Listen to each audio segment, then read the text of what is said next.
আসসালামু আলাইকুম। সবাইকে স্বাগতম জানাচ্ছি আমার আরও একটি নতুন ভিডিওতে। আজকে আমরা জানব জাতীয় বিশ্ববিদ্যালয় পরীক্ষার পদ্ধতিটা কেমন হবে। লিখিত নয়, এমসিকিউ পদ্ধতিতে জাতীয় বিশ্ববিদ্যালয় ভর্তি পরীক্ষা। জাতীয় বিশ্ববিদ্যালয় 2024-25 শিক্ষাবর্ষ থেকে স্নাতক সম্মান শ্রেণীতে প্রথম বর্ষের ভর্তিতে লিখিত পরীক্ষা নেওয়া ঘোষণা দেন বিশ্ববিদ্যালয় উপাচার্য অধ্যাপক এএসএম আমানুল্লাহ। উপাচার্যের বক্তব্যের পর লিখিত ভর্তি পরীক্ষা নেওয়ার মতো বিশ্ববিদ্যালয়টির পর্যাপ্ত সক্ষমতা নিয়ে প্রশ্ন ওঠে। তবে বিশ্ববিদ্যালয় সূত্র বলেছে, বক্তব্যের সময় লিখিত পরীক্ষার কথা বললেও মূলত বহু নির্বাচনীয় এ প্রশ্ন এমসিকিউ পদ্ধতিতে ভর্তি পরীক্ষা নেওয়া হতে পারে। বিষয়টি নিয়ে বিশ্ববিদ্যালয়ের কমিটিতে আলোচনা করে শীঘ্রই সিদ্ধান্ত নেওয়া হবে।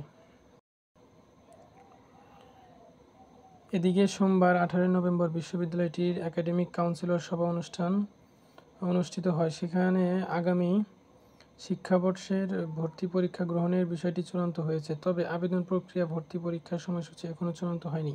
বিশ্ববিদ্যালয়ের উপাচার্য অধ্যাপক নুরুল ইসলাম জানান, ভর্তি পরীক্ষা আলোচনা এখনও প্রাথমিক পর্যায়ে। তবে হ্যাঁ, আমরা যে ভর্তি পরীক্ষা নেব সেটা চূড়ান্ত। সময়সূচি কিংবা কোন কোন বিষয়গুলো ভর্তি পরীক্ষা অন্তর্ভুক্ত হবে এসব বিষয়ে পরবর্তী বৈঠকে সিদ্ধান্ত নেওয়া হবে। তার মানে জাতীয় বিশ্ববিদ্যালয় একটা সিদ্ধান্তে উপনীত হয়েছে, সেটা হচ্ছে তারা ভর্তি পরীক্ষাটা নেবেই। তারা হয়তো রিটেন ভর্তি পরীক্ষাটা, তাদের কাছে পর্যাপ্ত সক্ষমতা না থাকার কারণে তারা রিটেন পরীক্ষাটা না নিয়ে শুধুমাত্র এমসিকিউর মাধ্যমেই তারা পরীক্ষাটা নেবে। এমন সিদ্ধান্ত নেওয়াটা আমি মনে করি ভালো হয়েছে, কেননা এর মাধ্যমে একজন শিক্ষার্থী তার যোগ্য স্থানে পৌঁছাতে পারবে। এতে আমাদের দেশের শিক্ষার মান আরও উন্নতি হবে এবং আমরা মেধাবীদের দেখতে পাবো। কেননা যারা সঠিক মেধার মূল্যায়ন করে, যারা মেধাবী, তারা অবশ্যই ভালো একটা প্রতিষ্ঠানে পড়তে পারবে, ভালো একটা পজিশনে থাকতে পারবে। এতে করে দেশের শিক্ষার মান উন্নয়ন হবে।